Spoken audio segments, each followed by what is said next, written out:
குதிரை சென்ற ஊருக்கு உத்துருட்டு பார்த்தேன். அப்படி ஊருக்கு உத்துருட்டு வைக்கும்போது எனக்கு போட்டிக்கு போகிறவனுக்கு யாரும் தான் என் தொழிலையும் பிடிச்சிட்டான். அதனால் நான் அடிபட்டு நொந்து நூலாகி நான் சாகிறதா வாத்தான்னு தெரியல.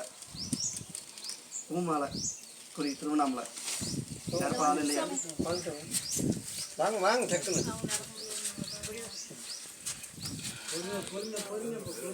வாங்க வாங்க.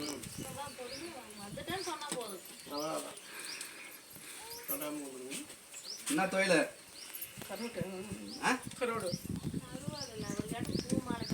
மாலை பூ மாலை தொழில் யாருன்னு கூப்பிட்டேன். திருவண்ணாமலை பூமாலை தான் தெளிவாக தானே கூப்பிடுறேன். தொழிலை வேற ஒருத்தன் பிடிச்சான்னு சொல்லி தானே கூப்பிட்டேன். அப்புறம் எதுக்குமா நீ வரமா? நல்லா தெளிவாக கேளுங்க. பூமாலைன்னு சொன்னேன், புரியுதா? நான் தான் சொன்னேன் அவங்க உங்களுடைய கோரிக்கை சொல்லி கொடுக்கும்போது மட்டும் வாங்க. ஏன்னா தப்பாக மாறிடும், தப்பாக சொல்லிட்டாங்க அப்படின்னு வரக்கூடாது இந்த ஆலயத்தை பொறுத்த அளவுக்கு, புரியுதுங்களா? ம் ஒன்று பரவாயில்லையா? இந்த ஆலயத்துக்கு வந்துடுறாரு என்னுடைய கோயில் பிடிச்சி கொடுத்துட்ட சொன்ன மாதிரி நடக்குது. பரவாயில்ல அப்படி இருக்குதா?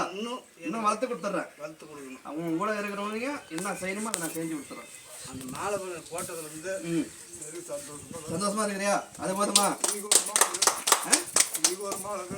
இன்னும் மாலை வேணுமா? நான் கொடுக்கணுமா? ஆமா நீ எனக்கு கொடுக்குறியா? நீ எனக்கு கொடுக்கணும். இப்போ மாலை நான் கொடுக்கணுமா? நான் கொடுத்தேன்னா 10,000 ரூபா வந்துடும். பார்த்துக்கலாமா? சரி பார்த்துக்கலாம். சரி வேற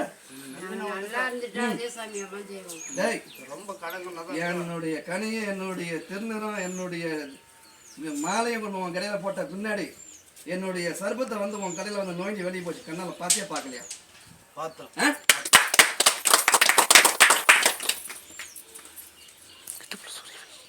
என்ன செஞ்ச? கையெழுத்து தான் கும்பிட்டப்பையும் அதோட சரியா? அதான். அப்ப எனக்கு கூட மாட்டியா? அண்ணா நீ நினைச்சுதானே? நீ நினைச்சா போதுமா?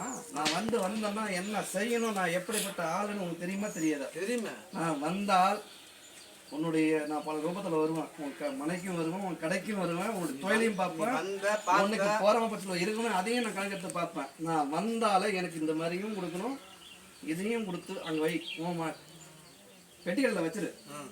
சரி புரியுதா? நான் வந்தால் இந்த மாதிரி சுட்டு வாங்கி வந்து ஒரு பாட்டில் வாங்கி வச்சுட்டு சூடை ஏற்றி வத்தி ஏற்றி அங்கே கும்பிட்டு கற்பான்னு நினச்சிட்டு உங்களுக்கு அந்த கும்பிட்டு வியாபாரம் போயிடுச்சு. அங்கேருந்து திரும்பி ரிட்டர்ன் வரப்பாரு. அப்போ அங்கே வரும்போது அந்த சுட்டு அந்த சரக்கு இங்கே தான் சேர்க்குறேன். புரியுதா? அதை பயன்படுத்திக்க. இதுக்கப்புறம் மாற்றி கொடுத்துறோம். போ வேற.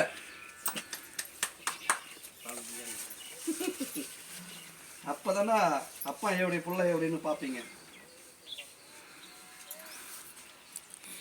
எதிரியா இருந்தவன் இப்போ எப்படிக்கிறான்? போட்டி போட மாட்டான். நான் வந்துட்டேன்ல, உன்னை பார்த்து போட்டி போட மாட்டான். அவன் மாட்டான். அவன் இருக்கட்டும். உன் தொழில் நான் பிடிச்சி கொடுத்துட்றேன். உனக்கு எப்படி விமானெல்லாம் ஓட்டி தொழில் அதே தொழில் நான் பிடிச்சி கொடுத்துறேன். காப்பாற்று போதுமா?